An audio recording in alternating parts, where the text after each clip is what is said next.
to winning ways as Manchester City beat Bournemouth 4-1 in our 4th consecutive away game in a row. 4 away games in a row, and we have another one after this, but boy did we need that result today. And did we need that performance? Yes, we absolutely did. A lot of criticism has gone towards Manchester City in recent days, all week essentially, about our performances of late. You know, the Leipzig game, the Nottingham Forest game, and other ones where we're not being clinical enough. Obviously, Forest, we had loads of chances, didn't score enough. Leipzig didn't create enough chances. And then the centrepiece of the conversation this week was getting the ball to Haaland. But listen, before we get into all my thoughts, it's just going to be a quick analysis on this 4-1 win. Make sure you leave all your own thoughts down below in the comments. Make sure you hit the like button and make sure you are subscribed to the channel on our road to 6k. But listen, let's have a quick chat about it. 4-1 win.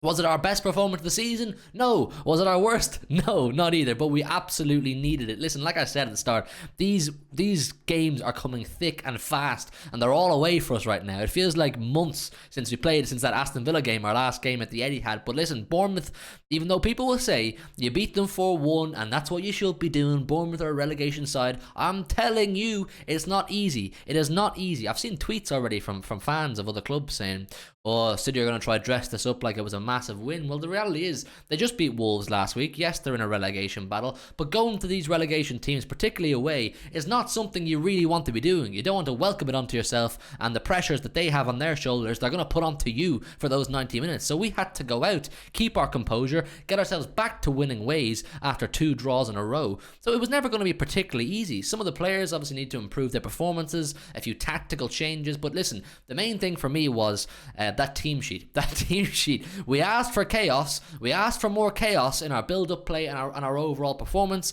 and boy did we get chaos. I saw that team sheet and I said, wow, okay, Pep's going for something today. Pep's really going for something today. So we had Alvarez, Grealish and Foden playing in behind Erling Haaland. We had Rodri and Gundo lined up as kind of 2 box-to-boxes or 2 sixes. I don't even know what you call it. And then you had the back 3 of Ake, Diaz, Akanji and Rico Lewis playing as a very much inverted fullback. Joe will have a player ratings up beside me somewhere. I don't know what side it's on. Let me know your thoughts on his ratings and let me know your ratings on all these players so far. But listen, it's 4 goals.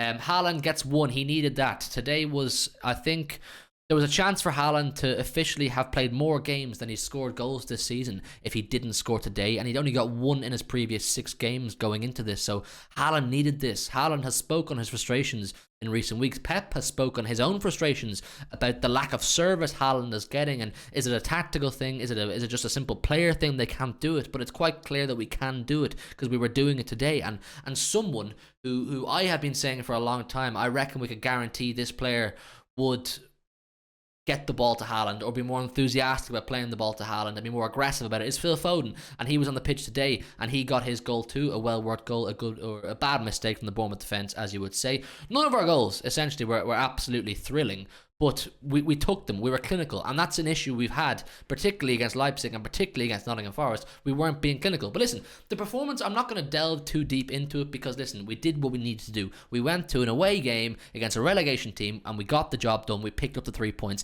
And where does that leave us? That keeps the pressure on Arsenal. We are now still 2 points behind Arsenal. Yes, they have a game in hand. But the thing is, Arsenal did their job. They did their job this morning in Leicester. And if we had fucked up again, if we'd done it again, you know, it would have been just, I don't know, I wouldn't wash my hands, but I'd be saying, I'm becoming less confident that we can turn this around and properly catch them and overtake them. But we have to do our job. We have to go down there, keep the pressure on Arsenal, let the games keep going. Arsenal are going to have to go to places where they're playing relegation teams or the teams are really struggling or have something to fight for, and the pressure will keep coming on them. All we can do is keep applying the pressure, stay on their coattails, keep winning games. And whatever happens after that, who knows? Who knows what can happen? I'm just looking at the fixtures here. Obviously, we've got Bristol away next in a cup game this Tuesday, and then our next league games are Newcastle at home and Palace away.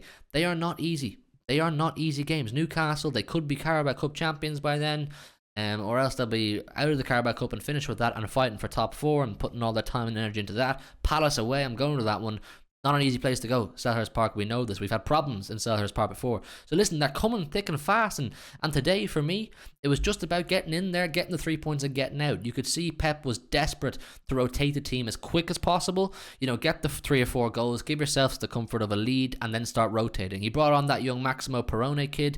He looked all right, didn't have too much to do, didn't get too many touches on the ball, but it's good to get him blooded, you know, because you never know when you may need him again. So to give him a little taste of what it's like to knock the ball around in the Premier League and play with the players and that kind of thing was good for him. But you could tell, you know, he brought on Phillips, he brought on Mahrez, he brought on Walker for Ake. He, you know, considering he used no subs in Leipzig, to use all 5 today was great. Sergio Gomez came on. You could tell he was desperate to make an impact on the game, having 2 or 3 shots on goal, unsuccessful. Obviously, Alvarez picking up 2 goals. One's gone down as an OG, but I'm willing to give it to Julian Alvarez. Here on the 1894, we like to praise our players. I think the shot was actually going wide, in fairness, but you know what? I'm going to give it.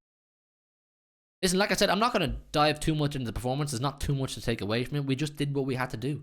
And I think it's so imperative that we keep the pressure on Arsenal, because if we want to win this title, we can't keep slipping up and not taking our chances and that kind of thing. Today, we took our chances. Today, I think it's fair to say we took our chances. But listen, what more can I say? Bournemouth away, we took all 3 points. I'm going to go live tomorrow night at some point. I think I'm on City Extra. I'll be doing Big Six on Monday, and I'll be live on this channel again with Joe and Dara talking about the game a bit more. The game's just ended, so I'm giving you my really quick thoughts. I wasn't blown away by the performance. I wasn't underwhelmed by the performance. It was just professional. We did what we needed to do. Like I said, that maybe even be the title of this video. We did what we needed to do, something along those lines, because that's what it was. Keep trucking along, keep the faith. Smash a like I said, on the video if you would. It massively helps. Subscribe if you're new to the channel, and do leave all your thoughts on the title race and the whole weekend so far down below. I love replying to and reading what you guys are saying. So I'll see you tomorrow with some more content. Enjoy the rest of your weekend. Listen to your heart, tell me who you wanna be. We can always start to believe. Listen to your heart, tell me that you